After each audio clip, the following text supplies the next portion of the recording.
Hey, everybody. Welcome to another episode of The Other Side of Addiction. I'm your host, Al Richards, and I am here with my lovely co-host, Charity Fuller. Charity, thank you so much for being here.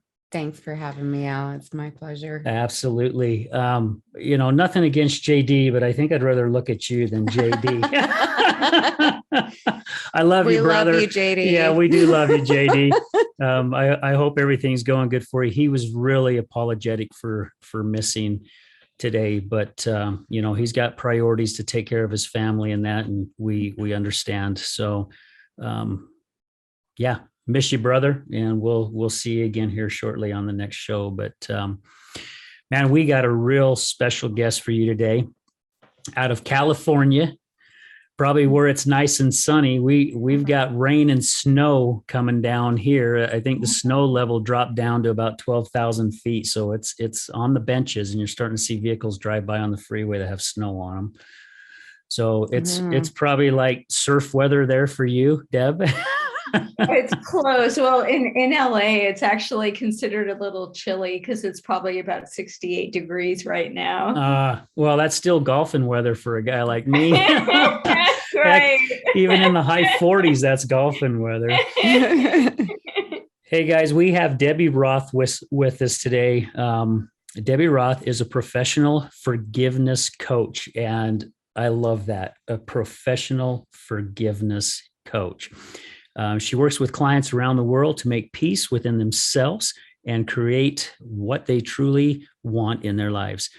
A cornerstone of Debbie's coaching is powerful practice of self-forgiveness to help people slow down with their limiting stories about themselves and let go of them, and awakened to the freedom of doing this. Self-forgiveness was a profound game changer for Debbie personally. She spent much of her early life in two worlds. On the outside, Debbie had a successful life. She excelled in academics, was valedictorian. Did I say that right? Valedictorian at Harvard's Kennedy School of Government, had a happy marriage, and cultivated and thrived career in politics and public policy. Yet on the inside, her experience was far different. When Debbie was growing up, she lived with a mental ill mom who went in and out of hospitals, and they were a government assistance, excuse me again.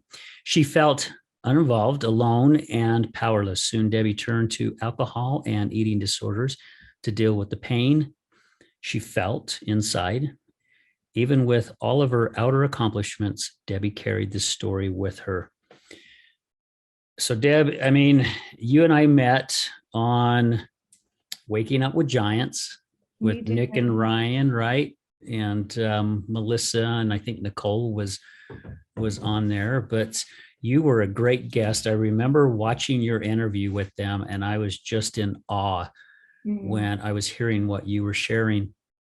And I'm so grateful that they gave the opportunity for you to share your information at the end of the show. And I'm like, I have definitely got to reach out to this gal, because until Debbie, I've never heard of a professional forgiveness coach. Have you? This is new to me too. Yeah. And I thought, wow, how neat is that someone can actually niche into that area, and how unique. And that has to be so rewarding. Yeah. It's, we've talked before on the phone, and I think the first time we talked, it was over an hour at least, but learning the forgiveness. I mean, we've had other people on the show that teach you to learn how to love yourself, and like childhood traumas, and learn how to dig deep. Some of our guests today that was on the show earlier this morning spoke a little bit about that. But to have somebody that you can go to that has lived it and knows it, to know how to get that forgiveness out of you, because I think a lot of us hold on to things in our life, and that's why when I text you yesterday after getting off with Debbie, she's like, hey, feel free to share this with Charity, which I jumped right on it. As soon as she sent me the information, I forwarded it over to you. But I'm like, this is no coincidence that you are to be here today on this show. Yes. And I felt it. And it was, I was sharing with Debbie, I rearranged a little bit and went ahead and dove into what you sent. And I thought, wow. And forgiveness is such an important part of self-love because it's part of the process. It's part of finding you and getting grounded in that self-love. And I thought, this is just wow. So Good stuff. Definitely good stuff. So, Deb, as it said in your bio, I mean, you had kind of a crazy childhood. I mean, having a mom that was ill and then you getting into, a few different addictions. Can you kind of share with us and our audience a little bit more about that? Sure, absolutely. And, the first thing I want to say to anyone who's listening here is that just to have faith that like wherever you are in, like if you're struggling with addiction, or if you have a family member who is, or if you're in recovery and having just challenges with like really being stable, it's like just have faith and know that there is a higher wisdom inside, and that's what I learned through this power of doing the forgiveness work. And when I was younger, God, I didn't know where to look. My mom was going in and out of hospitals. This is someone who was supposed to be my stable caregiver. And I just did not have that kind of nurturing, that kind of loving. I remember we would go and visit her there, and we would press the elevator to go up, and I felt so scared. And as soon as I found food and alcohol, I just numbed myself out because I made up all these stories about, what's wrong with me, what's wrong with my mom. I don't have the same place in society that other people do because of my upbringing. And I didn't want to look at that. It was too hard, and nobody wanted to talk about it. And so I numbed it out for so many years.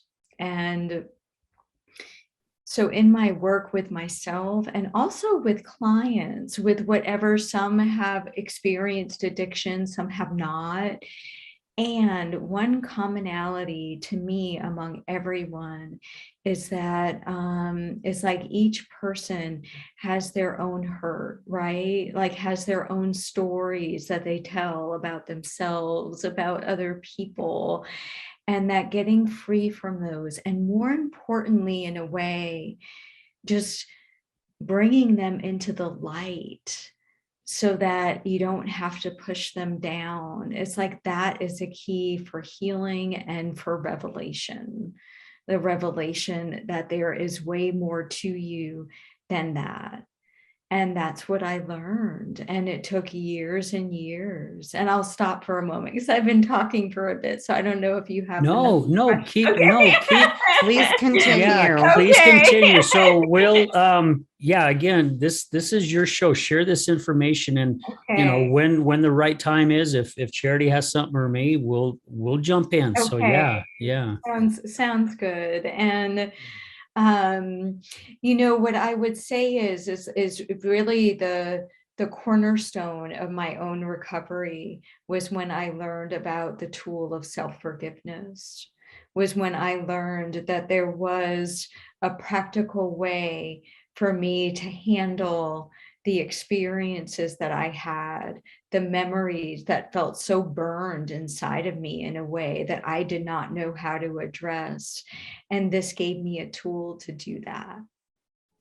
Wow. It gave me a tool to do that. And slowly over time, a part of it is really going back to those earlier memories and just giving that little girl, that teenager, that 20-year-old who was like so successful and yet felt so empty inside, like just giving those parts a listening and loving ear.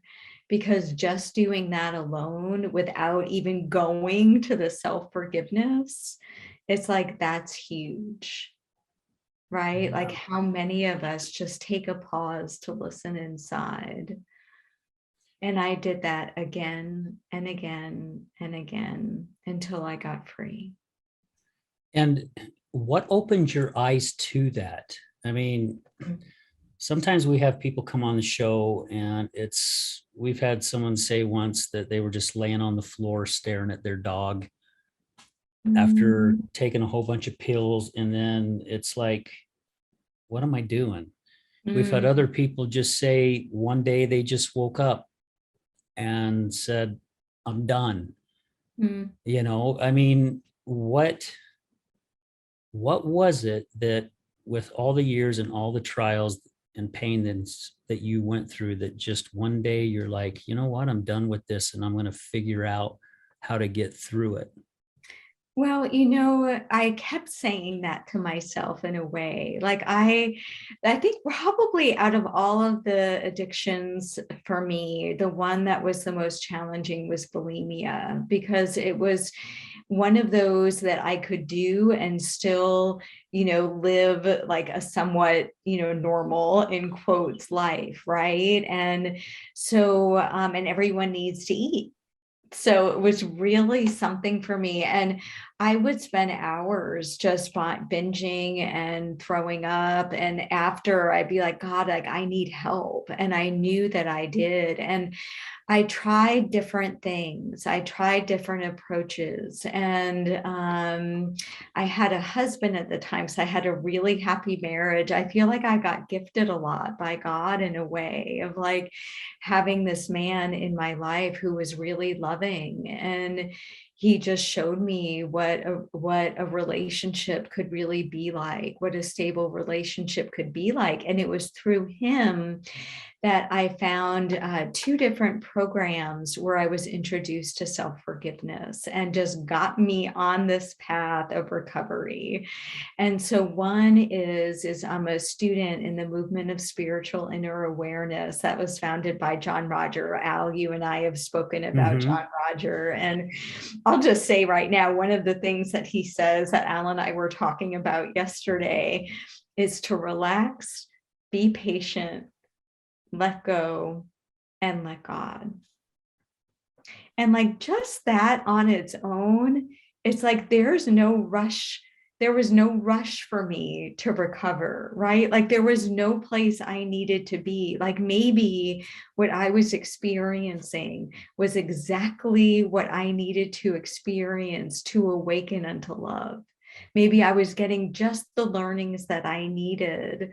So I don't know if any of you, like either of you, Charity or Al, or anyone listening, like if you're judging yourself, like, God, like how could I be back in the hole for like the 9th or 10th time? It's like, that's where you can just start having compassion for yourself and saying, you know what, like where I am is okay. Like there's no place that I need to be, and I can just give myself love and start from where I am, because there's no such thing as wasted time. I agree with that 100%. I'm with it. Yeah. No such thing as wasted time, because what's that saying? Life is not happening to you. Life is happening for you. Exactly. So you are supposed to be everywhere you are supposed to be at that exact time. That's why Mallory even says there's no coincidences. There aren't. Yeah. No.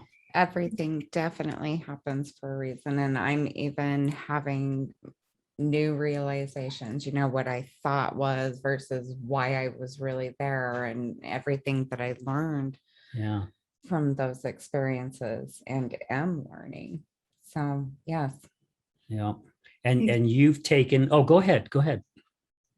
No, go ahead. What were you going to say? Oh, I was just going to say, and you just shared with what your husband kind of helped you start realizing some things, but you started digging deeper and realizing maybe this is the reason why I went through what I went through, is to get Yeah. to this point, right? And it was like this act of, I'm going to take a leap of faith, and that I really am okay. And I just took one step at a time in this spiritual practice I was in, to start to connect to this larger part in me that really has, it's like where wisdom resides. I also attended the University of Santa Monica, where there is a program in spiritual psychology, and they taught the practice of compassionate self-forgiveness. And I said, okay, I'm just going to do the very next thing in front of me to do. And I kept showing, it's such an act of courage and faith, isn't it? It's like to Yeah. say, I'm going to show up again and again with faith, because I don't yet know that there is something better for me on the other side of this. And what's amazing is that that better thing was in me all along. It was me, that I am everything that I was searching for. It's just that I was judging it and not recognizing the magnificence of my own being. And that goes for every single person on this planet, no exception. Yeah. And did you feel like there was an opposition trying to keep you from that? Because a few things that I have found out here in the past 12 years as I've been working on myself, is there's times I've been invited to something. We were invited to something today.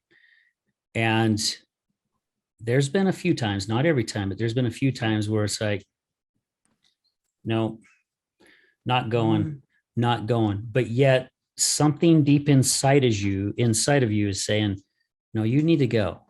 Yeah, And then you start coming up with these excuses in your head. No, let's see. No, really, I should do this tomorrow and I should take care of that. But yet something deep inside of you is still telling you you need to go.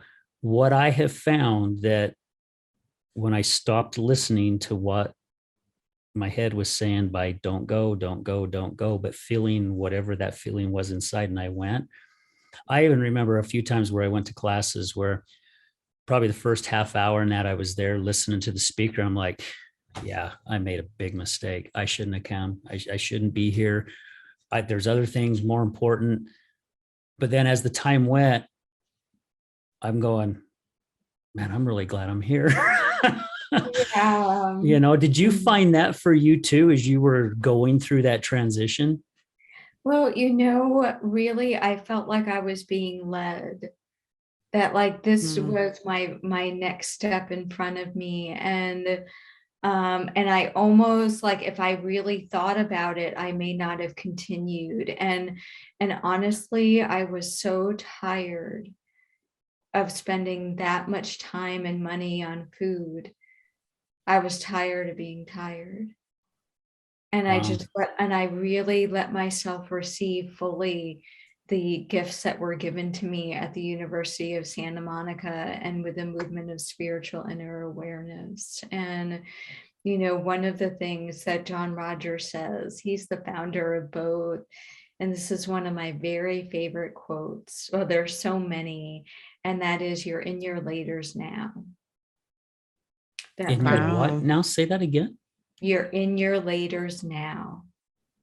Holy cow. It's right.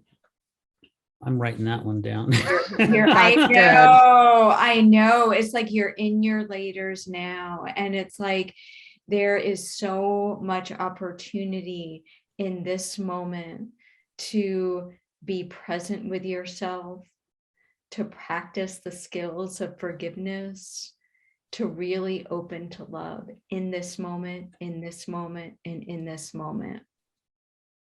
Holy It's cow. amazing. It's amazing. And probably one of the biggest keys for me, and it reminds me of maybe I'll share a client story too, where she had this experience. Probably the biggest key for me was when I recognized that my upset my addiction, my feelings, all of that had nothing to do with what was going on outside of me. And that it had everything to do with how I reacted to what was occurring. Yeah. Because then that's authentic empowerment. As soon as I can say, hey, that starts inside of me. At the University of Santa Monica, they call it, I am upset because ... And I'm glad you said that, because as I've said before, there, and I think you and I touched base on it yesterday, there is no finish line when it comes to growing. There, it's constant, you know. But I remember a couple of days ago, my wife was doing something, and she's done it before, and it was just irritating the living crap out of me. And I was getting to that point where I was going to say something to her. Mm-hmm. And as I continue to work on myself, I took a deep breath and I pulled something up, and I'm like, it's not her, it's me. I'm the one that's having the problem. That's right. It's not her. And she even looked at me. I think she looked at me about the time I was kind of gathering that up, and she's like, are you okay? And I'm like, yeah. Your face was probably all red.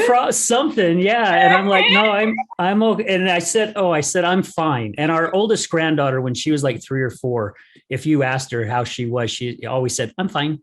I'm fine. So that's what I told her. I says, I'm fine. And she goes, oh, now you're quoting Lainey, huh? And Lainey is the name of our oldest granddaughter. And I'm like, yeah. But it really helped me to take that deep breath, and pull that up to realize it's not her. I'm the one that's having the issue with whatever it is she's doing, because she's fine doing what she's doing. Right. So I'm glad that you brought that up. And there are a couple of things. What you're saying is so rich. Thank you. Like, you're making this a lot easier for me.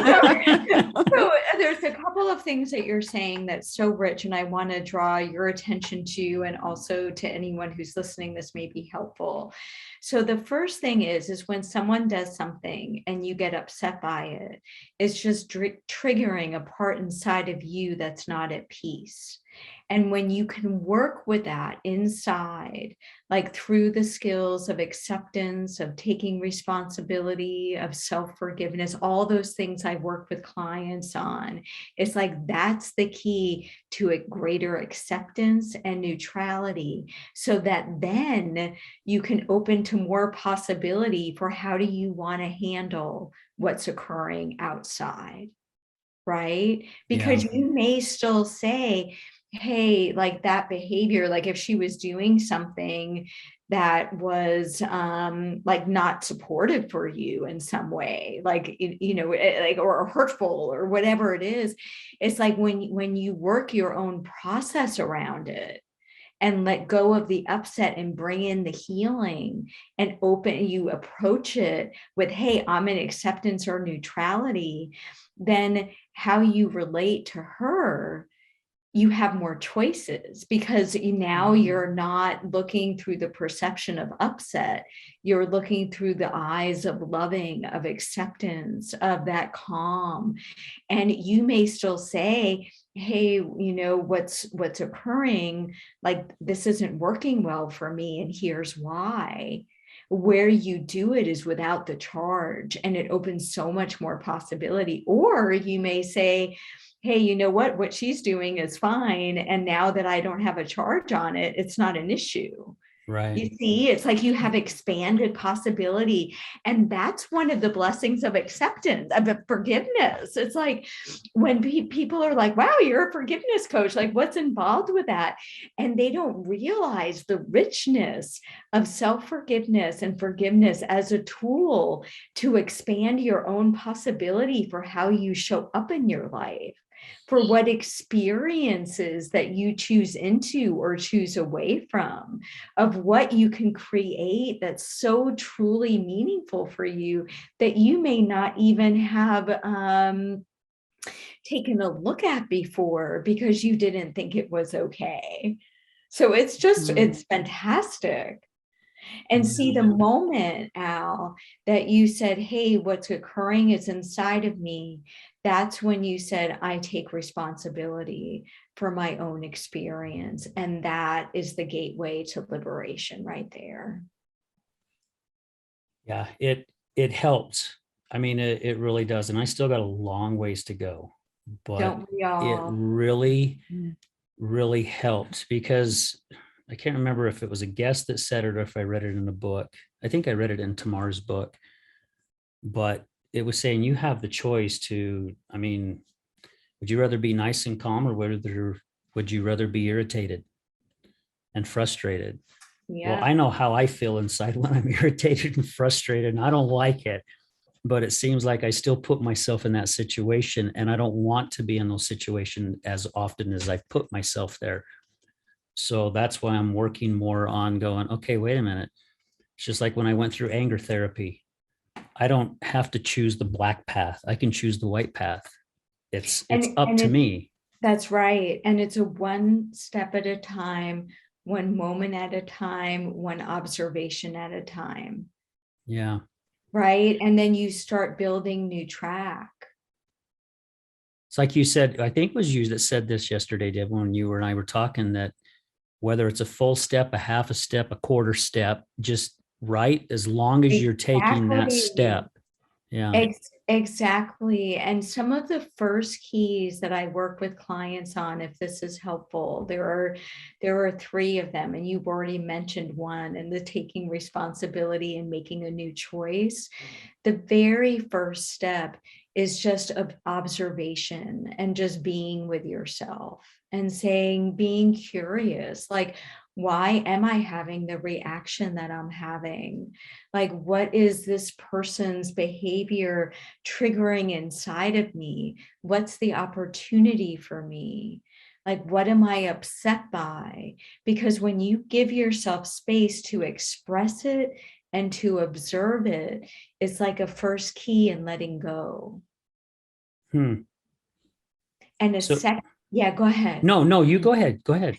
The second step, and it goes along with the observation, is acceptance. It's like saying, hey, everything that I'm experiencing is okay. My wife is okay. The fact I want to pick up that next drink is okay. The thought that I don't want to look at that's making me want to pick up that drink, that thought is okay too. And talk about like giving yourself compassion and nurturing love, just making it okay, because you can't heal what you're still denying. So just being in observation and saying, hey, what's going on in me? And then B, saying, how can I accept this? Just, I am okay with X. Yeah. And then if you find that you don't want to be okay with it, I accept that I don't want to accept this. Yeah. Those things is huge. Yeah, because there are certain things we don't want to accept, right? I mean, Oh, if you're in a bad physical type relationship or verbal abuse type relationship, I mean, hell yeah, you don't want to say, I don't have to accept this, and I'm not going to. So but you there's can a use it both difference. ways. Okay. Sorry to interrupt you. There is No. a difference between saying, I'm not going to stay in this and I'm just okay with what it is because it's happening. And Right. see, when you say I'm not okay with it, doesn't mean you have to like it or condone it. It's almost like you're acknowledging it and saying it's okay as it is. And there's even more of a step that you could take. And it's like, even before that, just really giving yourself space to say, what is happening is all right. Hmm. Rumi is one of my favorite quotes, poets. Poets. Poets. He's a mystical poet. And one of the things he says is, I'm going to say this twice, because to me, this is one of the most profound quotes of all time. The moment you accept what troubles you've been given, the door will open. I'm going to say it again. The moment you accept what troubles you've been given, the door will open. So it's like those things for everyone listening. My God, I have them. Like those things that I don't want to accept. So for some pretty profound ones. And sometimes the littlest ones actually are harder than the bigger ones. Yes. And, and just saying, like, what if I really just made it okay? That marriage that failed, that wedding that never occurred, the way my body looks, the opportunities that I passed up, the kid who won't talk to me anymore. It's like, what if you just entertain the possibility that you accepting it and just practicing, right? Like each of us right now, you can bring to your mind one thing that you don't want to accept. And then say, I accept this exactly as it is. I don't have to like it or condone it. I just accept that it's so. And take a breath.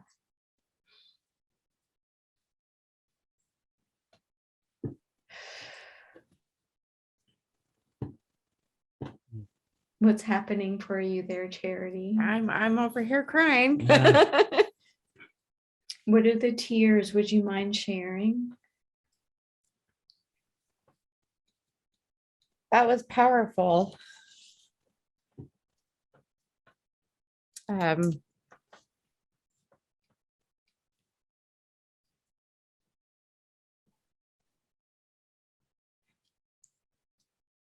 I relate to it because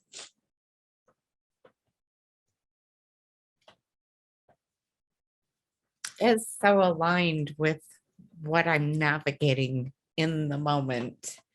Yeah.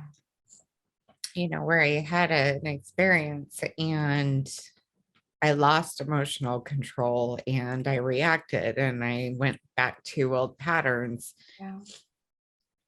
And finding that forgiveness and needing to accept it as it is and recognize that it's there for a reason. Yeah. It's happening for a reason. And I had that awareness. I had a moment where I said, okay, well, what's really happening for me here? Yeah. What am I refusing? What am I still trying to have control of? Yeah. And so it's very aligned, and that's it. Just spilled out. Because accepting things as they are is where it's really found. Yeah. And where it propels me into the next phase of moving forward and growing. So true.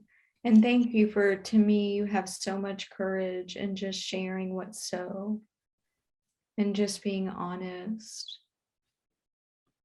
No, go ahead, Deb.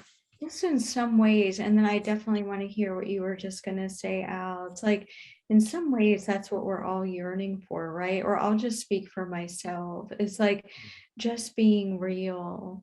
And then, and being able to be real, knowing that there's a place inside that's larger than any of our thoughts, than any of our emotions or things happening with our body. And that larger part is holding for us to lift ever and ever more upward into love. And it's like you said, it's okay if we slip. It right? is We just have to okay. accept it because there's no way we can be perfect all the time. I mean, that's what I'm finding out, and we're not meant to be perfect, but to feel that experience. And I love how you put it. It's okay. I mean, it is okay. Even if we mess up, it's to tell ourselves it's okay instead of beating ourselves up, because there are situations that will come up in life where, and it's happened to me more times than I can count, especially when I was dealing with my anger issue, that flying off the handle, man, sometimes it just happens, and it happens so quick, you don't have that opportunity to think about it, Like a hot button. a hot button. Yeah. Yeah. But to be able to pull yourself back, whether it takes an hour or a day or 2 days or a week, but to pull that back and say, it is okay that this happened. What did I learn from it? How can I accept it? So I love that you shared that, because too many of us, I think, beat ourselves up for way too long. Exactly. And remember what we were talking about, Al, yesterday, Charity? I have a feeling you're going to really get value from this one. I do this. I work on this so much, is compassion, is to have compassion for yourself when you beat yourself up, when you slip, when you do something, you're saying, God, how could I have done that? And the root word of compassion is to be with your own suffering. To be with your own suffering. I'm glad you resaid that, because I had compassion to be suffering, but it's to be with your own suffering. And thank you for saying that, Al, because to me, that brings again light to the fact that who we are is not the suffering. It's just what you're experiencing right now. Yeah. And that everything that comes to you is a lesson that you can learn from. And a part of it is being real with it.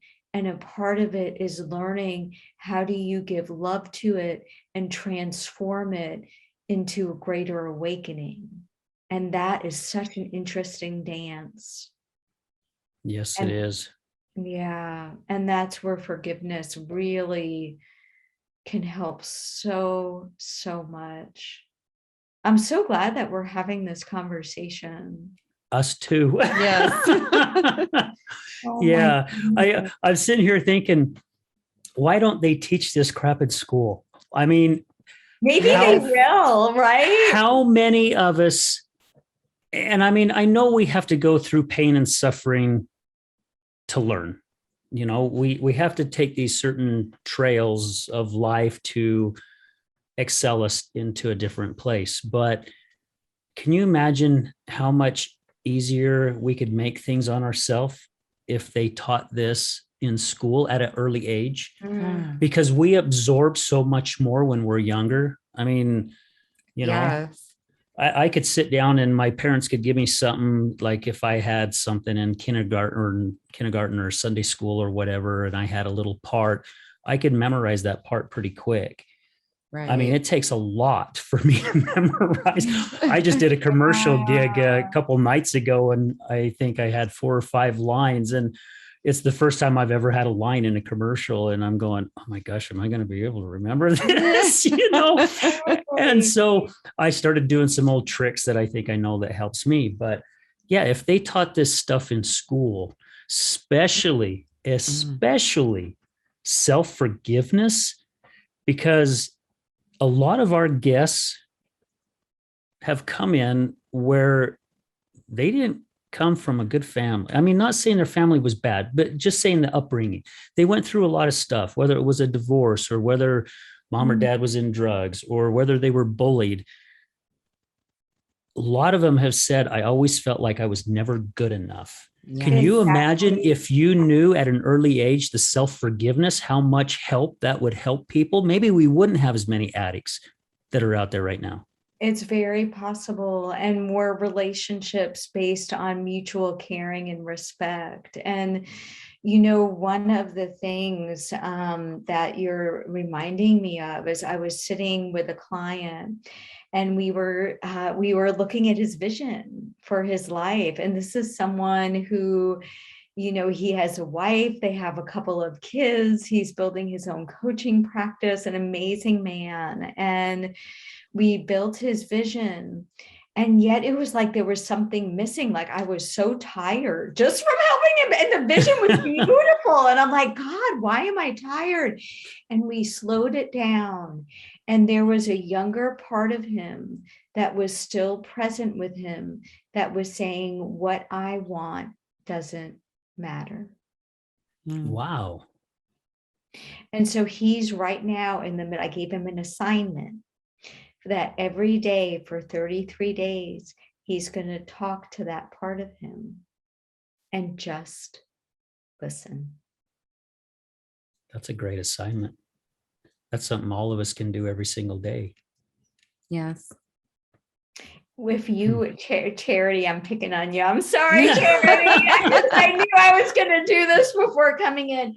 If there were a part of you that you would want, that feels like it's calling out for your attention, that you could spend more time with, even starting for a week, just a little bit each day, what part of you would that be? It would be the little girl that's angry for being silenced. That's right. So if here's an assignment for you, if you're willing, and it's fine if you're not, because I am totally putting you on the spot. I am all in. Hit me.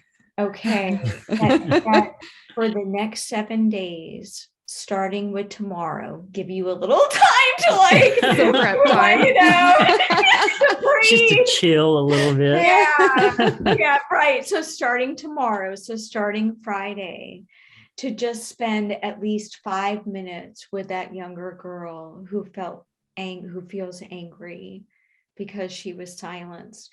And however you want to spend that time, you could just listen to her, you could journal, you could tell her, you know, if you feel her any place in your body, you could put your hand where, like I'm putting my hand on my stomach. I don't know if that's where it is for you. Yeah. Yeah, so you could put your hand on your stomach. And most of all, like God, given that she was silenced, you might just say, is there anything you have to tell me today? And then write it down.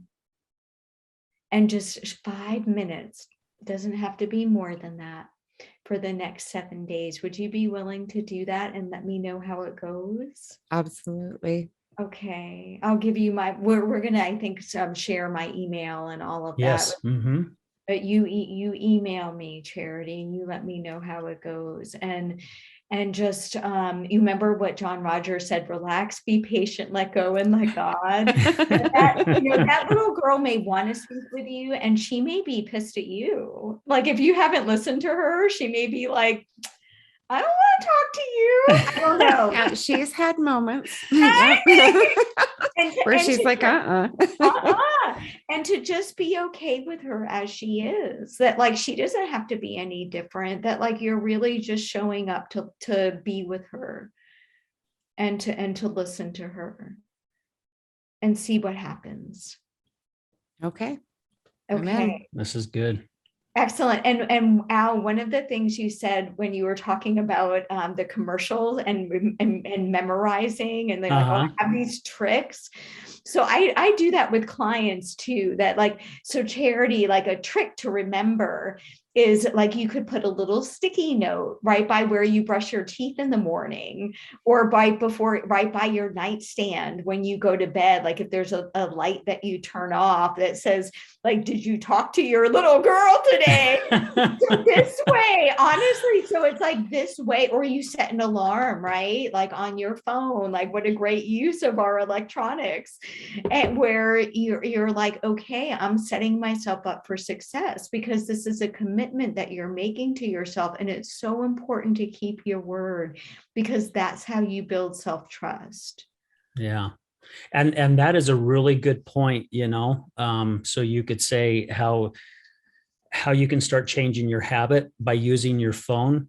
Right. I wanted to get to a point to where, I got a long time ago, 12 years ago, first time I hit my knees in a long time. This was after I lost my job of 24 years.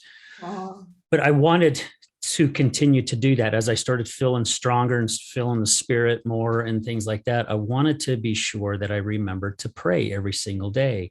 Yeah. But for not doing it for umpteen years, it's hard to remember, because I would go and then all of a sudden I'm like, oh my gosh, it's been 3 days.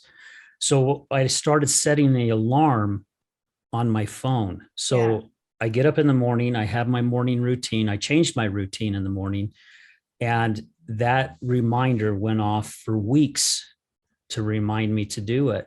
And then it got to the point now to where if I haven't said my prayers, it's like I got that little spirit whispering in my ear, hey, knock, knock, hello, you forgot something. And it's so cool that you said that, because it really does help. Yep. Because with technology nowadays, you have something right at your fingertips, because we don't go anywhere without these. No. I mean, if we forget them, we turn back and go get them, right? I know. Exactly. Yeah. And I'll give you one other tip too, and that is, it's like for people who are listening, and if you're wanting to start a new habit, if you're like, you know what, I want to try out this acceptance thing of just practicing acceptance and seeing what happens. Like, try it out for a month and see what happens if I just say, I'm going to practice acceptance. I'm going to say one acceptance statement. So instead of doing it every day, it's like, what if you said, I'm going to start out once a week? Now, Charity, you're going to do 7 days, because we have our challenge, right? Yes. So it's a little different. We're doing a little challenge here. And it's like, when you're building a new habit, why not start out small? I had one client, she was an executive VP of oil and gas of a company. And during COVID, she was so relieved to be working at home, because she was just not taking care of herself. And in fact, had burned herself out from her last job in politics and ended up in the hospital because she didn't take care of herself.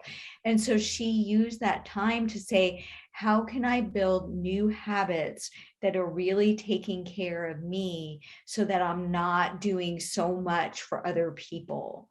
And some people get into addictions just because of that, right? Because they're not comfortable with their own needs, or like, how do I take care of myself? So they're like, let me just have this, I'm gonna just do this to relax, or whatever it is. And it's like, there's a different way. And so we created these actions called selfing, SELFING. So it's like, instead of it being selfish, that really it's selfing when you do something for yourself.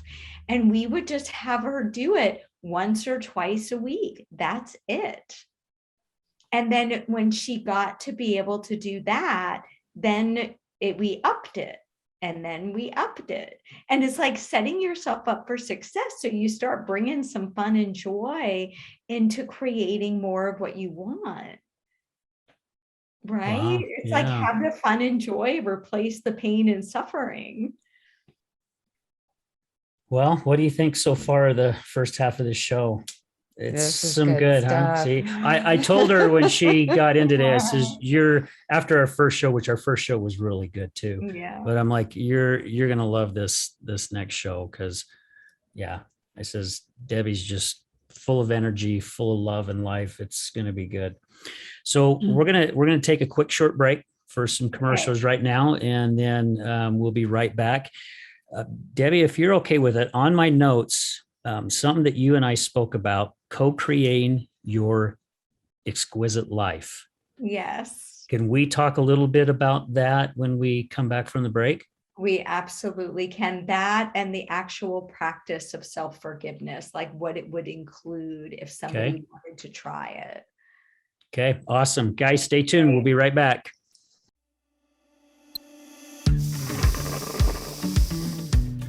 How do you start your morning? Start it with a cup of High Point coffee.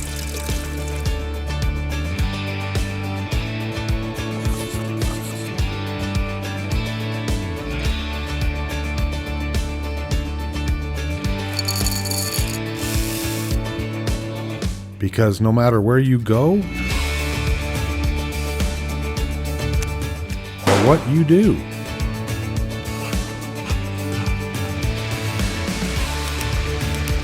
it's always better with coffee.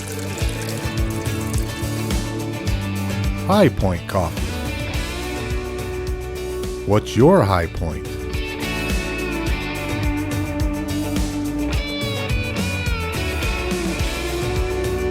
Located on the corner of 7800 South and Redwood Road in West Jordan.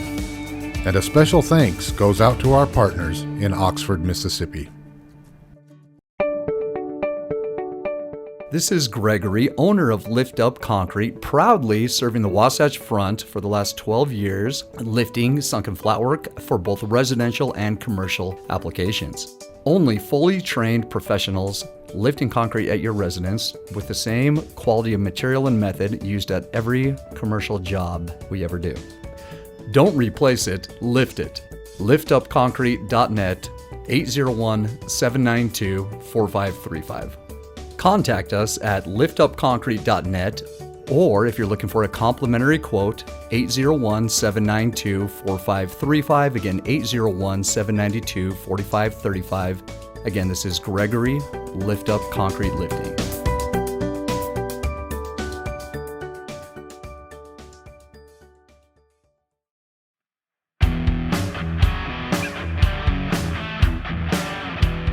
Hello, my friends. This is Brad Neufeld, and I want to thank you for tuning in to the Resilience Talk Network. You can listen to my show, Resilience, every morning, Monday through Friday at 8 a.m. Mountain Standard Time. On my show, we will be discussing what it takes for you to overcome the day-to-day challenges that all of us face in life, as well as some of the devastating ones that may lead us to feelings of hopelessness and despair. It's my goal to provide you with the tools and skills that you need to overcome anything that is thrown your way. To find out more about my show, visit our website at www.resiliencetalk.com. That's www.resiliencetalk.com. And as always, until we meet again, go for everything that you want in life and make it happen.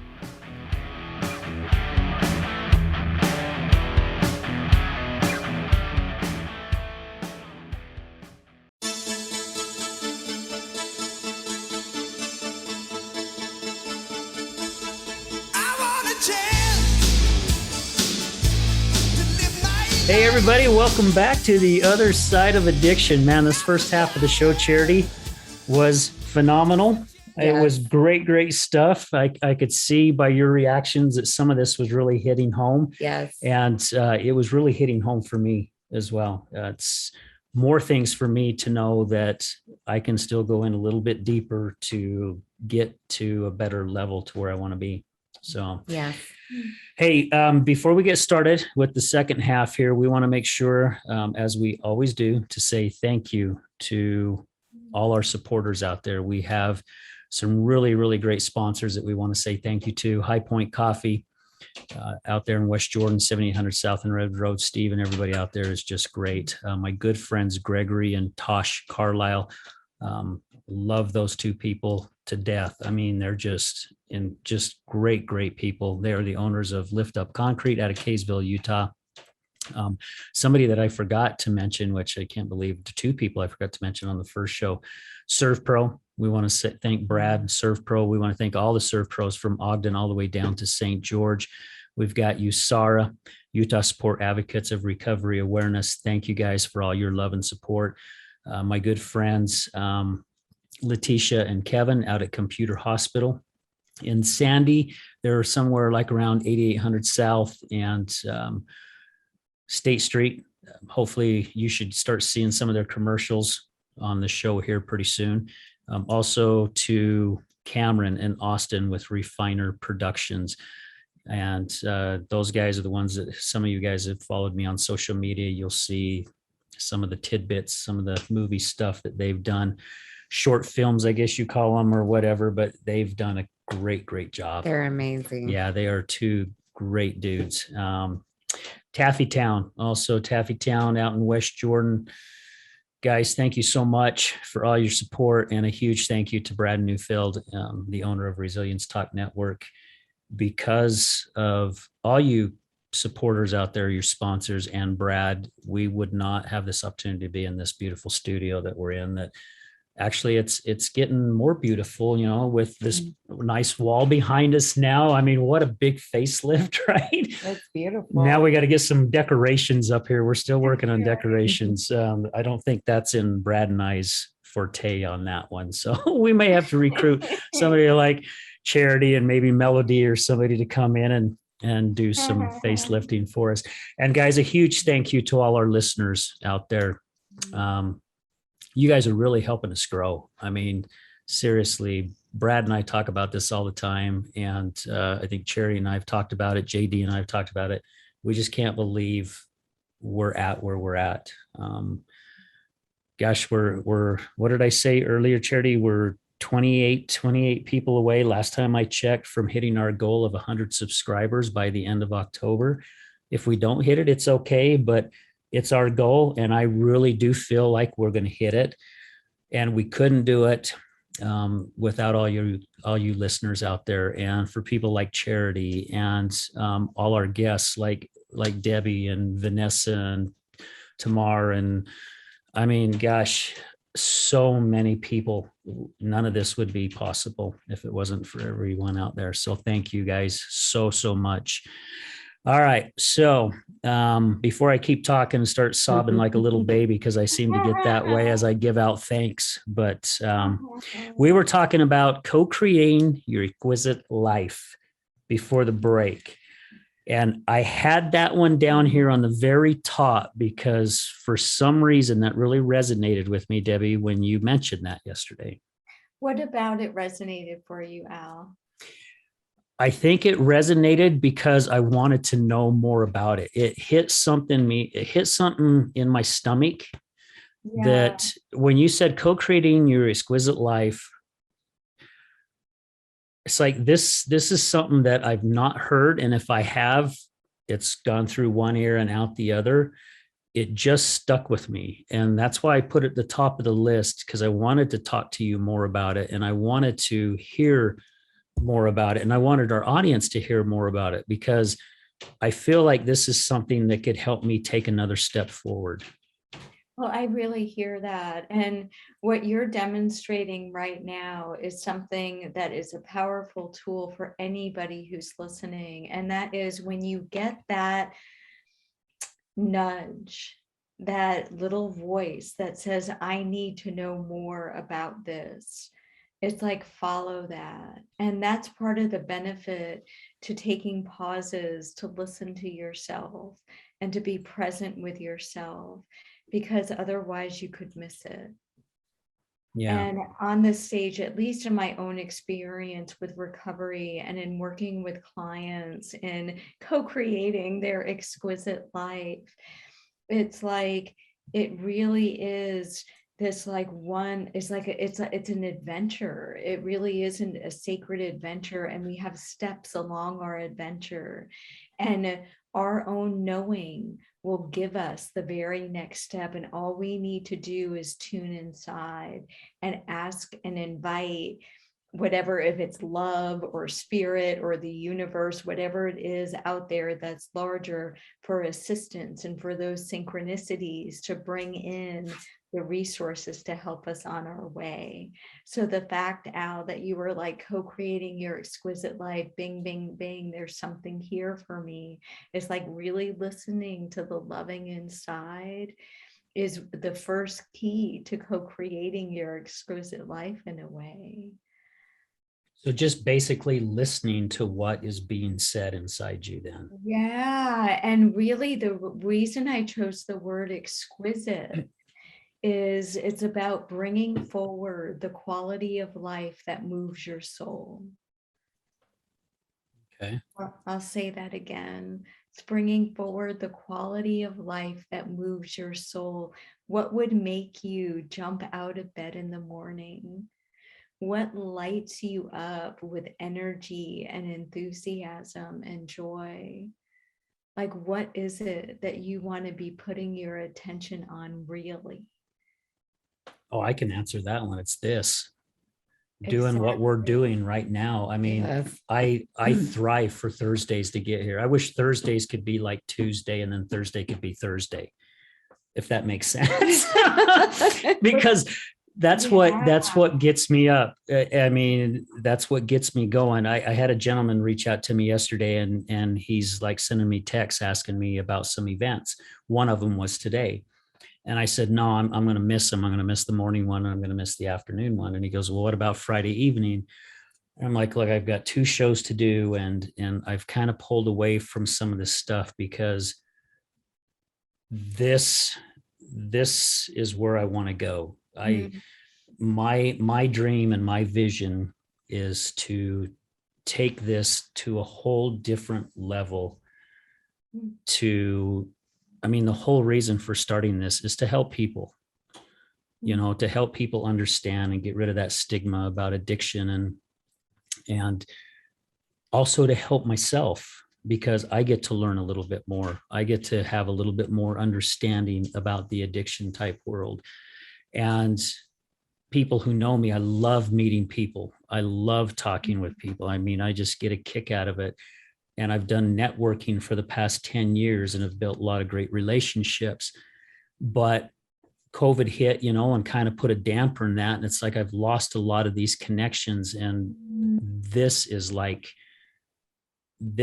why. I just feel it, that this is my why. Everything that I've gone through, especially in the past 4 years with my wife's addiction, it's like, this is where it has put me. This was the reason why I went through everything I went through to be here, because I've got to meet people like yourself. I've got to meet Charity. I've got to meet Brad. I've got to meet so many amazing people that I want in my circle. There are a few I want outside my circle, but I love the energy. Yes. Can I pause you? So if you were to take a next step in co-creating your own exquisite life and really bringing forward that which brought you joy, what might that next step be? And before you respond, my encouragement is to take a pause and to really listen to your heart, because the answer may surprise you. Man, is there an answer in there? Can I tell you what I hear? Yes, please. And this may or may not relate for you, is that it actually has something to do about your own self-care, about taking care of yourself, around giving yourself the kind of fulfillment that you experience when you connect with people in the podcast, that there's something that may be missing that would be actually a foundation to take you to the next level with what you're doing in your service outwardly. And I could be totally wrong about that. I'm going to second that, because my heart just went. It opened. Yeah. And I think you hit it spot on. And I believe this could be one of the reasons why. When I started working for a manufacturing company that I was there 24 years, I came in as the lowest paid mechanic, worked my way up, passed a lot of people up, got my way into management, made some really good money. Lost the job. I knew I didn't want to work for another corporation ever again. Didn't know what I was going to do. Figured out some soul searching, wanted to do that. Because of my connections through the chamber and stuff, I had a lot of people reaching out to me. Hey, come and work for me, because they knew I could get my foot in the door where they couldn't. Everything was always for somebody else. Exactly. Now, I don't mind helping other people. It's not what I'm saying that, I'm being selfish now, maybe in a way, but for me, I'm doing something for me that puts so much joy and energy inside my body. There's times I've come here into the studio and either just not having the energy, because maybe I had a hard workout at the gym, or maybe I wasn't even feeling it when I got to the gym, because some days I do have those where I get to the gym and I'm like, why the hell am I even here? I just don't feel it, and I push myself to get through it. But as soon as I walk into the studio and we start the show, all that's gone. And it's like in a snap of fingers, it's gone. And I believe what you said is probably spot on. And I believe the reason for it is because I am doing this, because it does bring that joy and that light and that love into me that I think I've been missing for a long, long time, even though I had it. Yes. And cultivating that and really slowing down with any stories that you have that it's not okay, to put your needs first, that will serve you. And that's a part of co-creating your exquisite life. And sometimes the journey of it, like I remember I said, it was like a sacred adventure. It may not look like what you think. So I so hear you that you have your goal of like, hey, I want to expand and do this and do, which is amazing. And like, you know, I fully support you in that. And there's one client I have, I'm running a group right now called Co-Creating Your Exquisite Life. There are 6 women in this group, and each one has a project of focusing on bringing forward something that for them really does move their soul. And it could be something they were procrastinating on, or where they were living for someone else and not for themselves. And they said, okay, no more. Or that they were starting to take action on, like you, right? Like they're like, okay, I have this thing, and I really want to carve out this space to honor that. So there's one person in the group who has been wanting to write a book for a really long time. And she did not choose that as her project. And the reason why is because when she tuned inside, that what she got is before she did that what she really needed to do was to co-create space in her house and with her body to play with creativity, to like really be with herself, to like to spread her wings in a way. And so she was already renovating her basement. She already wanted to take care of her body better. And she is just radiating with joy and she had all of these insights about how she was judging the way that she showed up and the way that she expressed, and that she needed to play small. And this opened her up to a whole nother level of staking her claim of, this is who I am. And this is my authentic voice. And she just shared a video where she said that I am going to write my book. And she has never said that out loud. Wow. And I offer you that because my encouragement to you, Al, and to everyone listening, and to you, Charity, is to really give yourself permission to take that next step that lights you up. Not what you think you should be doing, but not what others tell you, not what your expectations are, but that voice that says, yes, like this is where I need to be spending my time, even if it doesn't make sense to anybody else but you. It may not even make sense to a part of you. And my guess is there's something with you about your own self-care that you could start putting attention on to give yourself a message that taking care of you is of paramount importance, because that will serve you in whatever you do in the world. Is that landing for you? Yes. Yeah, absolutely. It definitely is. And I think it hit home to Charity as well too, because her and I have talked, and she shared some things with me on some things that she would like to move forward with as well. And it's not for me to say, but yeah, it definitely hit home. It definitely hit home. And I think that's some of the reasons why I've been pulling the reins back and not getting so involved. To me right now, it is important for me to do some of these things, but I can just feel it inside. It's not as of importance as it was a year ago or 2 years ago or 3 years ago. Totally. And I so acknowledge you for that. And if there were one step that you could take to really nurture your own self-care, what might that be? Gosh, Debbie, that's a really good question. As a forgiveness coach, I'm known for asking yeah, good questions. because I mean, By the way, I don't know if this is going to be audio or video, you should see Al right now because he's squirming in that chair. I am, and I just folded my arms You like just I'm protecting folded your myself, right? arms. Yeah, I know that thing, and it's because I'm doing my best to think of what it is. Because I've been working on my self-care for 12 years, I feel like, and I know I'm not done. It's like that quote you said yesterday. I can't remember who from, but it says, when you think you're done, et cetera, et cetera, et cetera. That was John Rogers. He John said, Rogers. So when you think you're done, etc. yeah.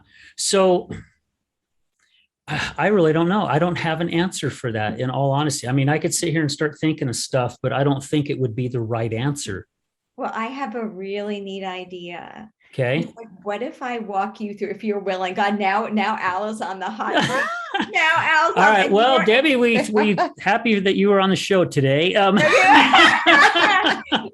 Here's what I'm thinking, because what I'd like to do is to give people a taste of what self-forgiveness is, and that you and I could actually do that right now, where I could walk you through a really simple process that may actually clear the field so that you know what your next step is going to be. Would you be willing would you be willing to do that with me? Yes, let's do it.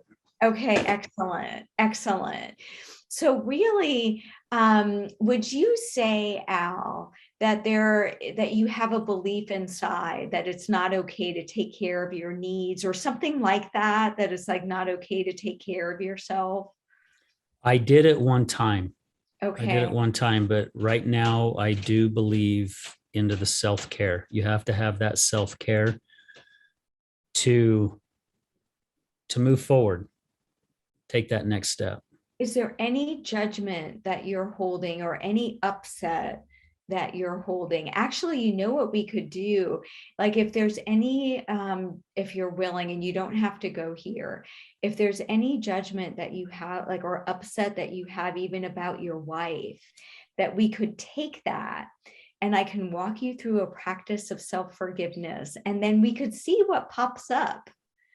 Because as one of my, when I was studying spiritual psychology, one of the lead faculty, Mary Holnick, said, all roads lead to Rome. And when you forgive yourself for a judgment you have in one area, it's like it can lead to these really cool insights into another area that even seemed unrelated. It's really cool.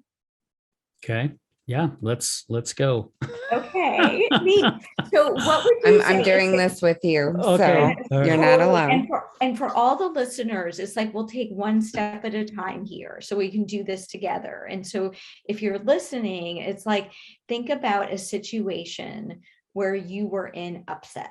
Now, it shouldn't be that difficult, because all of us get into upset. We just do. Even if you're like Buddha and enlightened on the planet, like, that's a part of being here, is we get into upset, because we're all here to learn and grow. So Al, I so appreciate you being willing to be an example. I totally put you on that. Well, it's not fair if we tell our guests to come on the show and be vulnerable and share theirs. So, it's only fair that I do the same thing.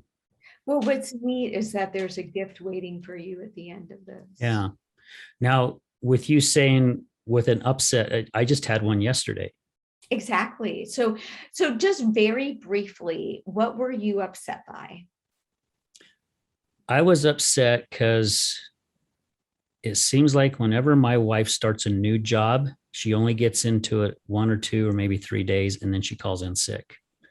Okay. And that gets me really upset, because I'm the type of person, I go to work whether I'm sick or not. I mean, 2 weeks ago, I went to work and I had a blood clot in my lung.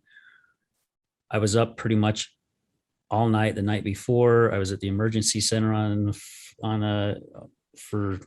was up almost all night the night before. And then I still got up the next morning and still went in, because I work a part-time job, and I still went and did that work. Got it. Now, that's just me, but it really gets me upset when that happens, because I'm like, damn it, it's a freaking new job. You shouldn't be calling in sick already. And that's great. That's excellent. So all we did right now is identified, okay, here's what the upset is. I am upset because my wife didn't go to work. Mm-hmm. And what are you making that mean about her? And it's okay just to say, because all it is a judgment.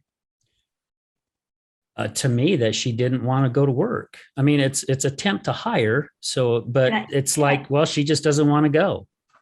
And then, and what does that mean? Because there's some reason that you're upset by it. What does it mean? So, I mean, things have been tight financially for us, and it's been for a long time.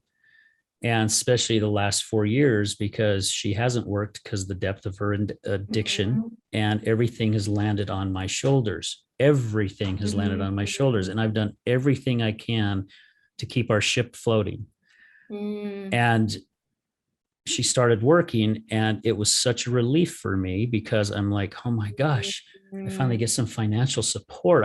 I can start to breathe a little bit, and she was on attempt to hire with her last job, and then she chose not to work the very last week that they gave her, which that got me upset, because it's like, one more week, just fricking deal with it. 5 more days, that's all you need. But yeah, now she started a new job this week on Monday, and yesterday she called in sick. And so it's like, because when she needs things, if she's not working, and it's not that I don't want to help my wife, because we're a couple, we're here to help one another, but it's like, I've been doing this for how many years now, and I'm Stop right there. Okay. You're so tired of it, right? Oh yeah, sick of it. See, that to me has to do with the judgment and what the judgment is. So to start out, you just say, okay, here's something I'm upset about, and that's the upset going on inside. Now, if we had a longer session, Al and I might sit, right, and we would talk through it more. And because I'm aware we're on a podcast here, so we're not going to really dive in here, but that would be the first step that we spoke about earlier, is you're just with yourself and say, okay, let me express more what my upset is, like, and you got to it in a way, right? Like, I'm just so tired of, and then the next step would just be to say, I am in acceptance of what's going on. And you might try that right now if you want to. And just say, like, I accept that I feel tired of things. I accept that I feel like I'm the one, pulling all the financial weight. I accept that I'm upset at my wife when she calls in sick. Just say, like, just even pick one of those, Al, and try it on for size. Okay. Whichever one you want to say. Well, I only got one of them written down, because I was trying to write the one down while you were saying the others, but I can get them from you, right? I mean, I can reach out to you and what's one thing, let's just be real about it. What's one thing that's happening that you're like, I'm willing to accept this? What we just spoke about. So go ahead. So voice it. Okay. So I am in acceptance of what's going on right now. Is that the right way of saying it? Yeah, there's no right way. That's the cool thing, is you can just play with it. Does that move something inside of you, or do you need to be more specific? No, I think that would do it. See, other people would maybe need to be more specific, and everyone's different. That's part of the fun of this. It's like forgiveness can be fun. Yeah.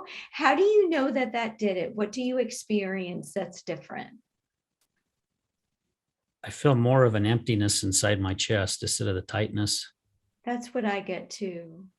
And I even spoke to her about it. Like I said, I had to, between shows, I had to hurry and run home and grab a notepad, and I was talking to her, and the old me would have kept it built up inside. I would have thrown the silent treatment, not really talk about it, but I know that's not getting me anywhere. So, this probably was the wrong way of doing it, but I'm like, hey, don't take this personally, but this is how I'm feeling when this happened. Yeah, I was just letting her know, because we're working on that with our relationship too, by not taking things so defensive. Totally. Allow one another to say what they're feeling inside, because I shared a post on Facebook a couple of weeks ago that we all deserve to be heard. without having a Definitely. backlash. Including Mhm. including you with what you just shared. And and you being willing to accept it takes a lot of courage. It takes a lot of courage. And see, a next step just to try out the self-forgiveness here is when you're taking responsibility and you're saying, okay, I'm the one who's in judgment. Now, that's not to say you can't make a request of your wife. What we're doing right now is you releasing any judgment that you have going on inside so that you can approach the situation and yourself with more acceptance, more empty space, more openness to new possibility so that you can co-create your exquisite life. It makes a lot of sense. Because this area you're talking about may be bing, bing, bing for your own next steps. Yeah. Right. So I so honor you thank you so much for being like, I'm learning a lot. Just, are you learning a lot, Charity? I am. Oh yes, I'm Yeah. resonating right Oh my now. God. Oh my goodness. Yeah. So Al, here's the thing. It's like that when you're judging, like when you're upset, it's really just that you have a judgment that something should be different than how it is. And in this case, it sounds like, you're like, my wife should go to work. I Yeah. should not be carrying the whole, like, I'm tired of carrying the weight. Yep.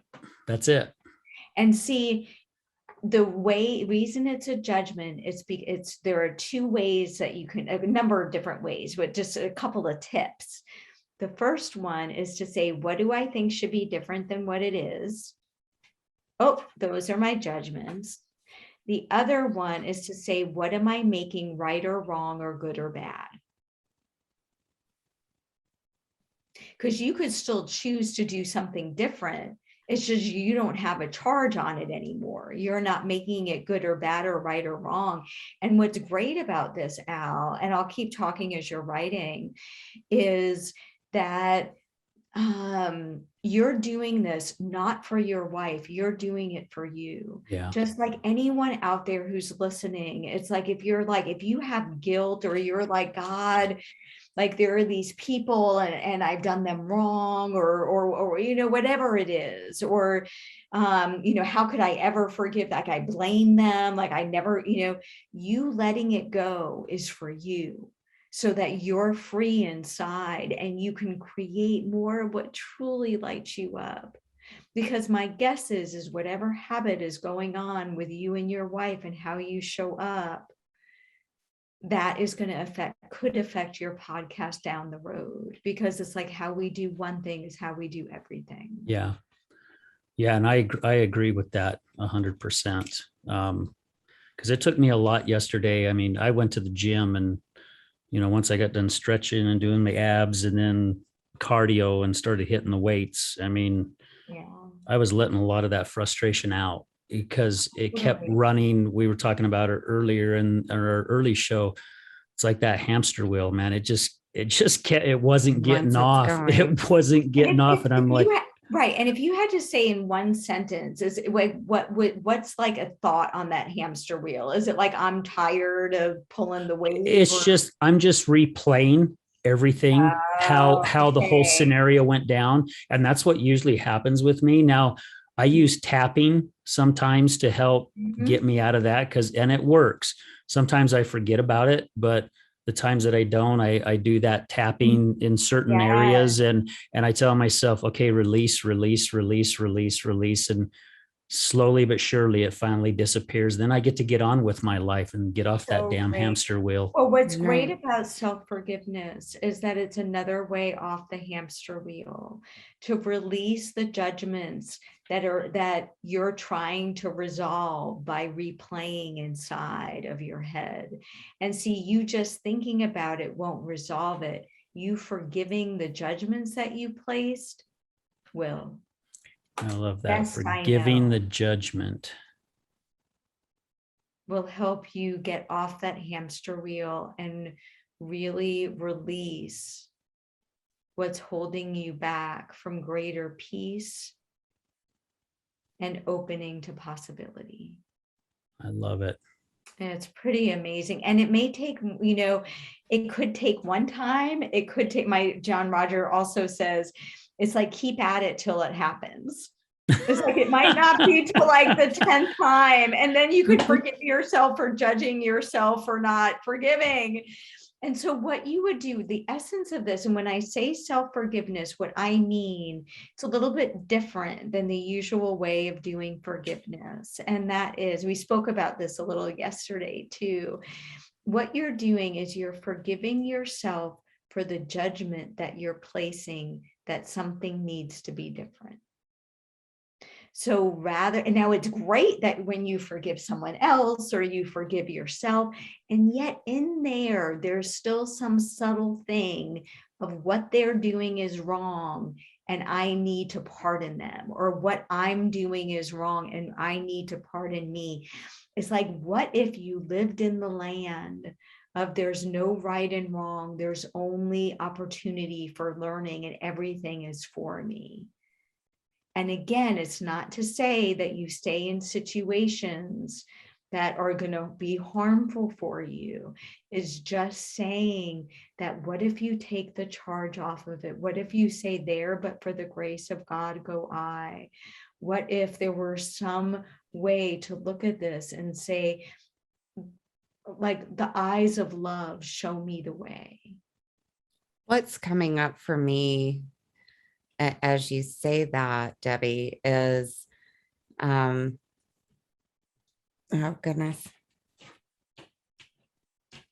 Really take your time. It's okay. Stripping the labels. That's right. That's what came up for me, is being able to completely just let the labels all fall to the ground. And I'm visualizing it, like I'm visualizing words falling to the ground right now. And what's your experience? What's happening? And just to let the rain wash it all away. When you say that, that's what comes up for me. That's what forgiving the judgment translates to for me. It's kind of like a fall tree, right? Yeah. The leaves start changing color and I just let them fall. Let it all fall and let it all dissolve so that the new can take its place. Yeah. But there's no labels. There's nothing. It just is. That's what's coming up for me. And as we're going through this, something else that came up for me, and I'd really love to ask you this. We're talking a lot about, that knowing and getting in tune. Now, for some of our listeners, they might be saying, well, what on earth does that mean? Mm-hmm. Can you help our listeners understand how to differentiate between these thoughts and this knowing? What does that feel like? What does it feel like for you? For me, my heart lights up. See, and that's the kind of question I would ask, because each person, every listener has their own inner wisdom. Already. Mm-hmm. Already. And you could just ask yourself questions. It's like, for me, what is it like to follow my inner guidance? How do I know?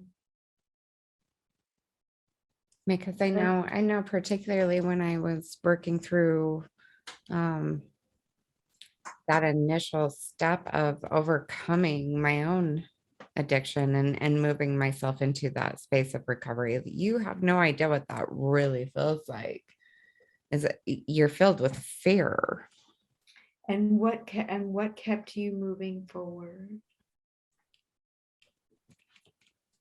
Pure willpower. And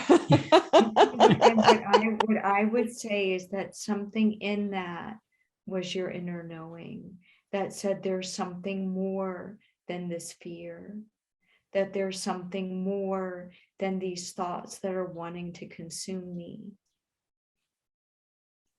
And Yeah. the more you slow down and just cultivate listening, the better off you'll be. Yeah, and I think, there was definitely something else in the driver's seat, and I would learn, and I've said it many times, my soul said, I'm driving now. Exactly. I'm dragging you with me. Exactly. Enough of this. And often I still don't understand it and what's next or what's coming, or I know that things are beginning to process a bit faster than they used to. I mean, and sharing this recent experience, I mean, it took me a day before I said, well, what now? So what am I going to do about this? What can I do? What am I willing to do? Yeah. And what am I willing to go through? And, for me to start shifting out of the old mindset and into, okay, well, I can do this and I'm willing to do that. But I do know that for many of our listeners, and I want to speak to that, when you are fighting to push through that addiction and to get to that space, you're not seeing, you don't see, and you truly feel like And there's no reason.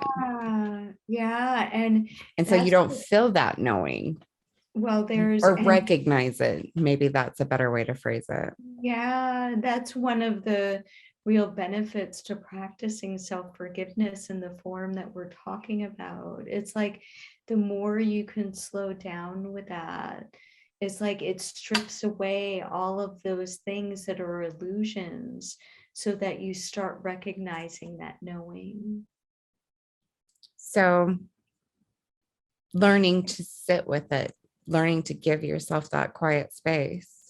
That's part of it. There are so many tips, and that's one of them, is like learning to give yourself that quiet space, having a team of people around you that can help you. I remember that the second time when I really fell back into bulimia in my 30s, that I really wanted to stop, and it had come in with a vengeance this time. And I built a light team around me, and I call it a light team. I just had my people that when I would forget and I felt like I had no access to that knowing, which was not accurate because it's still in there. My addiction felt bigger. And so I walked into a Whole Foods. At least I was going to do it healthy, and I was going to buy a bunch of food. And all of a sudden, I just said, okay, all I'm going to do is come present, take the next step in front of me, and that's to call someone on my list. And I called a friend, and as I called her, I said, this is where I am, this is what I want to do, and I'm going to walk out now.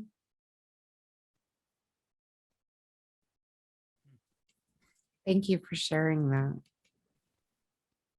And I don't know what part of me did that. My guess is that it was that knowing, right? It really is there. It was such a beautiful question, and it really is there, but for the grace of God go I. And I can promise, I mean, I can't make promises, at best I know, it's like the more that you cultivate the time to be still, and connect to that heart center, inviting in a higher power, whatever that is, if that's something that resonates for you, the more that you slow down with your judgments, like the ones Al was talking about, and say, I'm willing to forgive these judgments and release them. All of those things can help open you to another level and another way of being with yourself. And it's just one step at a time, and it's being fully present, right? Right here, right now, with this next step, or this half step, or this quarter step. Is that helpful? Is that helpful? Yes. Yeah. Yes. I agree. If you were right here at the desk, I'd give you a high five right now. So yeah. High Oh, five I will wish do I it. could hug her. Yeah. I know a virtual hug. And really just circling back with Al, if you were going to forgive a judgment. So we talked about like, okay, here's how you identify judgments, right? Hmm. And then it's like, okay, well, with self-forgiveness, it's about forgiving yourself for placing the judgment. So how you might do that is a phrase you could use. So you might write this phrase down. It's very easy. Okay. I forgive myself for judging. That's the key one. And then it's I forgive myself for judging myself as, or I forgive myself for judging someone else as. Okay. What was the second one? I So forgive myself. for judging myself, either for or as something. And we'll do an example. Or I forgive myself for judging someone else for or as. And so the key, you see the difference in that statement. Instead of saying, I forgive myself for doing X, you're saying, I forgive myself for judging myself for doing X. Because it's the fact that like you're placing a judgment. And if you can start letting some of that go, you really step into what I call, it's just like a field of grace, which is really like Charity to me. You put it so beautifully of like, when you let those labels go, it's like all that's left is open space. It's beautiful. So true. So she has a way with words. She does have a way with words. I can't wait to see what happens with her challenge, because I have a feeling that part of her has a real way with words. Yeah. And what were you going to say? I interrupted you there just as you were getting ready to say That's something. okay. So if we were going to forgive like a judgment that you had about that situation with your wife, it's like, you might say like, I forgive myself for judging my wife for calling in sick. Makes sense. I forgive myself for judging myself for feeling like I need to pull all the weight. And that's a very easy exercise. It is. And sometimes you just play with it, because sometimes the judgment comes out the way that it goes in. So it's like, if you have a certain way of thinking about things, then you say the forgiveness that way. So there's no right or wrong way to do it. Okay. You just play with it. You want to try just one statement? I have one for you if you're willing. I forgive myself for judging myself as selfish for wanting my wife to work. That is a good one. You willing to give it a go? Yeah. Go for it. So you want me to say that? Yeah, I do. Man, you are messing with my memory bad. No. Okay. I forgive myself for judging. No, I forgive myself. For judging myself for my selfishness. As selfish. For wanting my wife to work. And see, the other way you could say it is like, I forgive myself for judging myself for thinking I'm selfish for wanting my wife to work. Because if you said, I forgive myself for judging myself for my selfishness, in some ways you're saying, hey, I'm selfish. I am selfish. Yeah. Yeah, that makes sense. Yeah. And see, the more you start playing with this, Al, and really giving yourself space to say, what are my needs in this relationship? Like, how do I want to show up? And like, what is taking care of me? That is a spiritual warrior's journey right there. Yeah.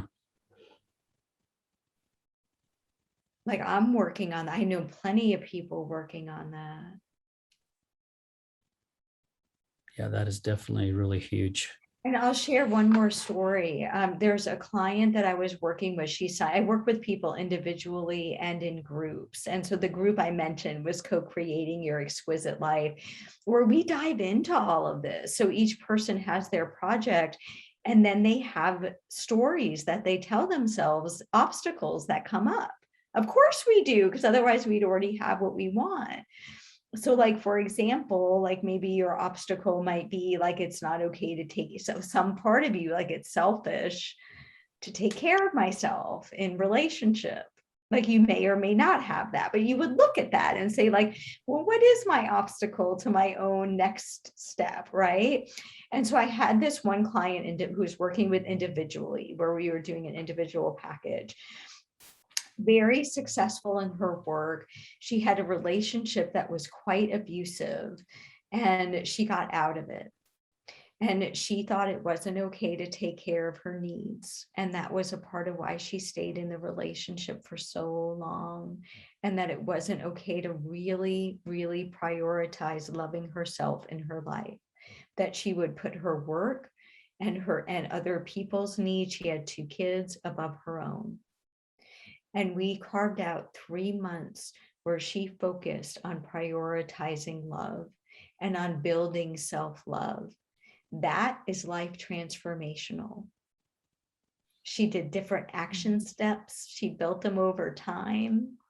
And at one point we were working with a judgment that she had where she was really just putting someone else's needs first. And where we got to was that part of her was a part that could help her love herself more. And she did so much healing of an old memory around childhood in regards to that she was like, wow, I didn't realize that this is really a stepping stone for what I want. I've been trying to avoid it. I've been trying to avoid the fact that like, I put other people's needs first. I better change it. I want to love myself more. And look, there's this thing in my way. And her slowing down with that thing ended up what I call, it was the awe in her flaw. I have that in parentheses right here, the awe and the flaw. So see, so charity for, I'm going to speak to both of you, like, so charity for you slowing down with that part that wants to be silenced. My guess is you will discover nuggets to help you with the issues that you're working on now in your life. There's so many pieces. So when you approach these 7 days, to approach them with awe, with your co-creating your exquisite life by carving out 5 minutes to slow down with that part of you, that part is not in the way, that it is the way. And Al, as you're slowing down with your own next step of saying, okay, I'm expanding. Wow, look at all these ways I'm expanding. And let me take a look at, well, am I really carving out space for my needs in relationship, whether it's with your wife or other people? That part of you that feels like the obstacle to you, that feels selfish, you could slow down with that part of you, because that part is the awe in your flaw. It's like, what's something that you've learned already about taking care of yourself just by us talking about this and walking through this forgiveness exercise? What have I learned about taking care of myself? Yes. Well, I believe I learned it's very important. I mean, you have to have that self-care, because that's one thing I wasn't doing, when my wife was in the depth of her addiction. I mean, I spent every living moment in her addiction. As JD put it, I was addicted to her addiction. So I had to learn how to give that self-care to kind of help keep me ground. Totally. And can I tell you, just to reflect back to you, I hear more conviction in your voice now after we did this forgiveness exercise than I did before. That that maybe it clicked in a little bit more for you. Yeah. Would you say that's accurate? I would say that's accurate. Yeah. Yep, definitely. And I mean, this stuff this is what's so cool about doing these shows and bringing on guests like yourself, because we're hoping to help a lot of people out there who battle addictions, as well as the family members who have loved ones that are that have the addiction. But it's self-healing for all of us. I mean, the things that I'm learning, it's part of this journey that I decided to go on 12 years ago.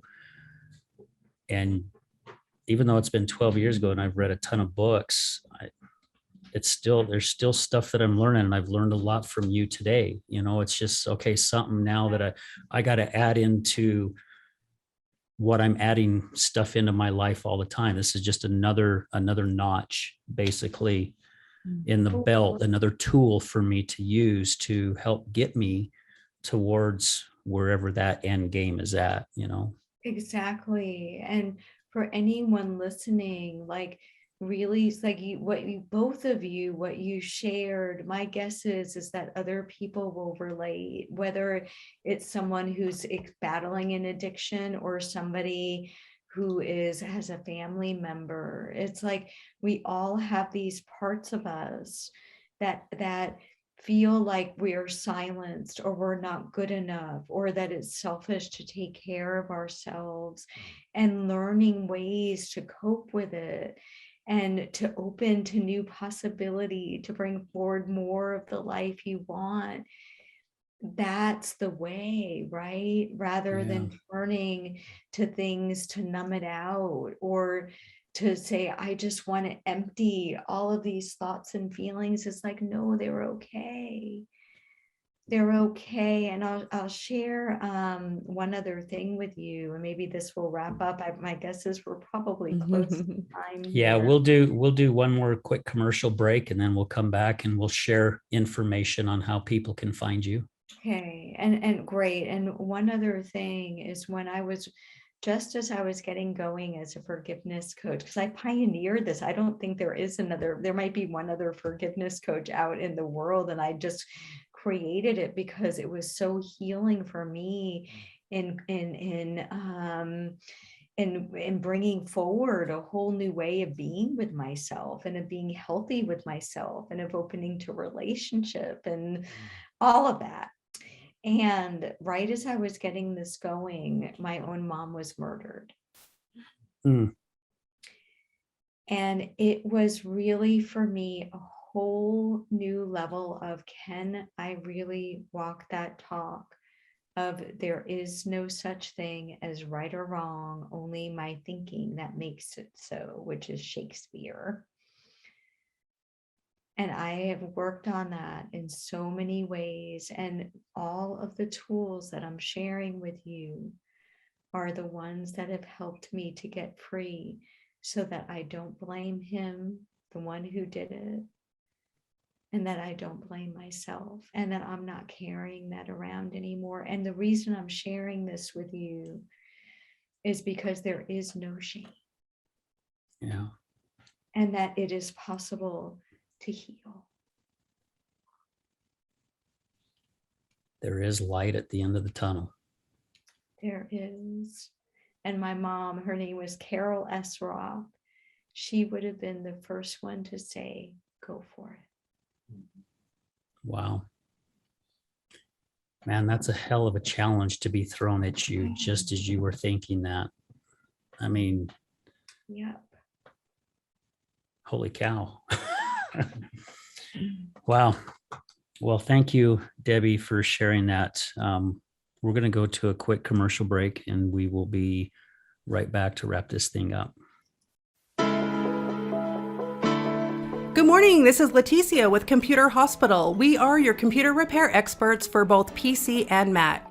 We are your community resource for all of your computer repair needs.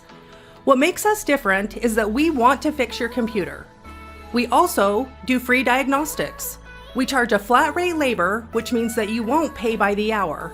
All of our computer repair is done in-house with a fast turnaround time, and same-day service is also available. Feel free to stop by anytime without an appointment. We're located in Sandy at 8721 South State Street. Again, that's 8721 South State Street, or call us at 801-987-5600. 801-987-3993. Again, that's 801-987-3993. This is Leticia with Computer Hospital, and we look forward to seeing you soon.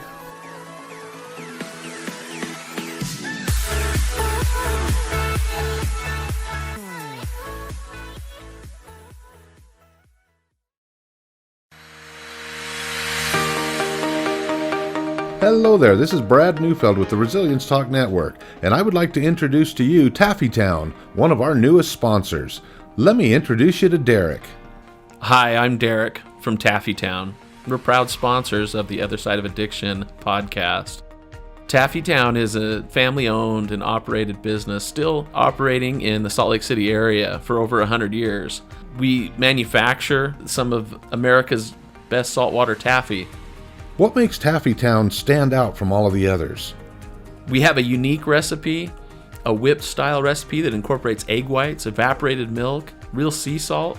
It's a unique product that is flavorful, melts in your mouth, and the best part is we probably have a flavor for anyone's liking, a flavor for any reason, for any season. We have unique flavors like chicken and waffles, maple bacon, frosted cupcake. New this year was a pineapple ghost pepper flavor. That's awesome. Where can people find out more about Taffytown and all of its products? You can check all of this stuff out. All of our products are available for sale on taffytown.com. We ship for free from our website, so all of our pricing on there is shipping included.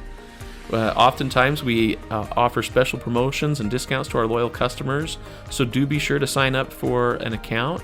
And we look forward to seeing what we can do to make you smile with our taffy. Where are you located? We are currently located at 9813 South Prosperity Road in West Jordan, Utah, just at the foothills of the Copper Canyon mine. Derek, taffy has always been a great gift to give. What are some of the creative ways Taffytown can help say thank you to others? Yeah, if you're looking for gift ideas, whether to say thank you to friends or family, or maybe to your clients after such a difficult or successful year that you've had, you could look no further than to get a gift idea from taffytown.com. We offer pre-packaged gift boxes that say that it's saltwater taffy from the city of the Great Salt Lake, and it tells a little bit about the history of our community and making candy for so long. You can also do customized gifts to pick out just the right flavors or colors of candy for that special someone and deliver even a personalized message in that box to them. So please feel free to check out taffytown.com for any gift ideas this season. Thank you so much, Derek. Please visit taffytown.com, that's taffytown.com, to find out more about the products and services that Taffytown offers. You won't be disappointed.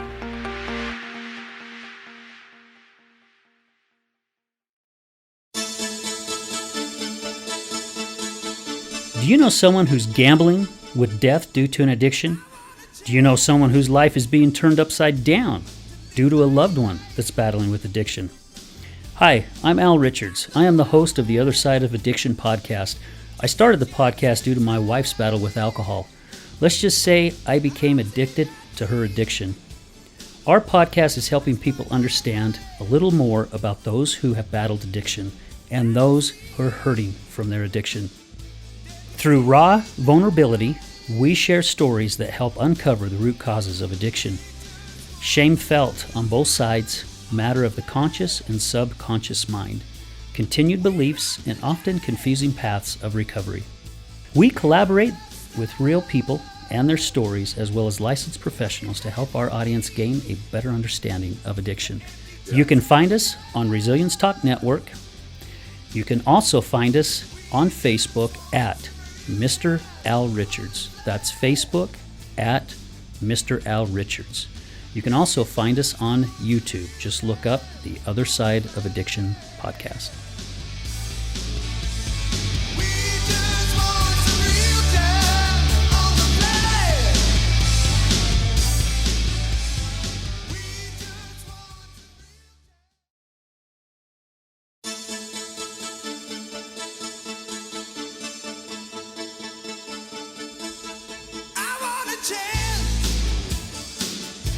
Hey, welcome back. to The Other Side of Addiction. Man, we know this show has gone long, but I think all our shows go long, and it's because they're so freaking good. It's how can you stop when you've got the energy and everything flowing the way that it flows? I mean, there's no way we could do our shows in an hour. It just it's doesn't happen. authentic. And Yeah. and I think that's what makes this so powerful, is that it is authentic and we're being very, very real. Yeah. Yep, I agree. So before we wrap this thing up, we've got a few more sponsors to say thank you to. We want to thank Troy Hodolf with I Am Power Ninja Real Estate. Thank you, Troy, for all your love and support. TJ McLeland, Fitness Realty.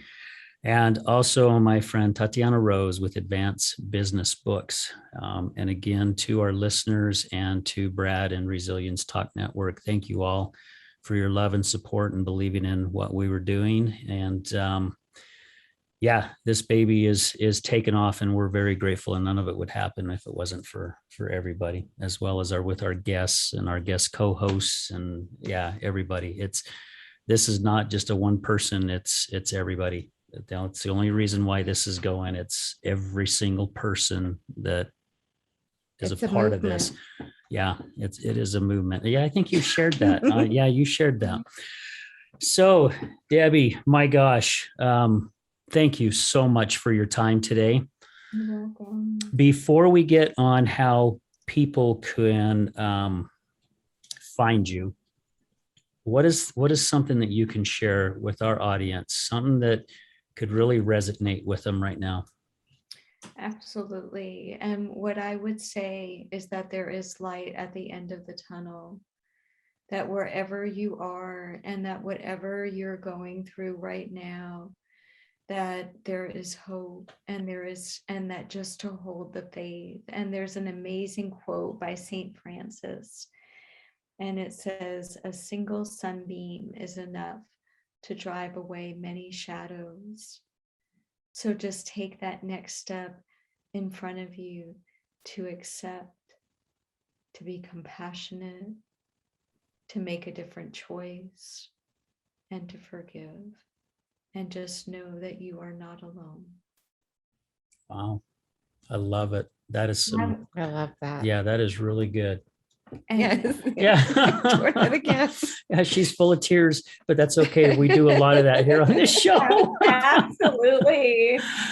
Yeah. Absolutely. I know that you're going to turn to how people can contact me. And as we spoke about yesterday, like, I am so called that if just for any of your listeners, and that includes the both of you, that I'm willing to offer a complimentary coaching session just to follow up with some of the tips and the tools, like just sort of like to get warmed up, to get started, to start experiencing the light in a new way, like just to get practical. And that would just be my gift as a part of being on the show.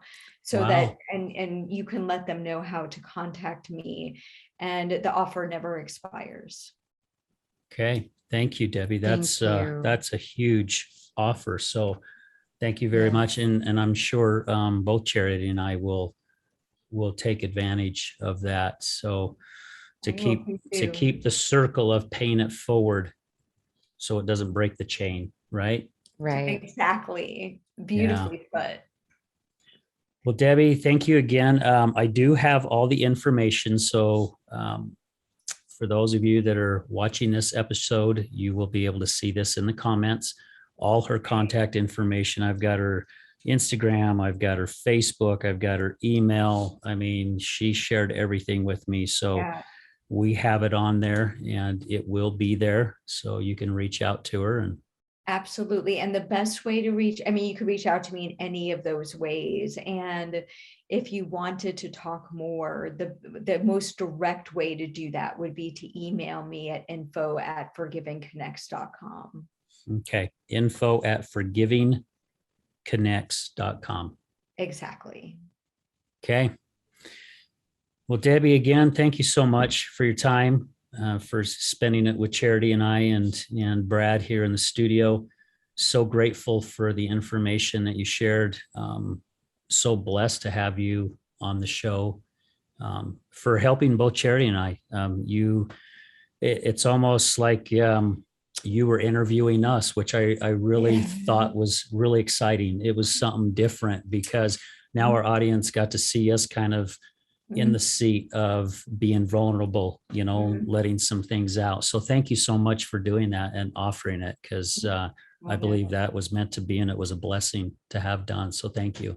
You're welcome. I've never done that before in that way. So my guess is that there was a higher reason for it. I will second the motion. Yeah. I keep Signed, sealed, delivered. signed, sealed, delivered. I love it. Delivered. Yeah. Well put.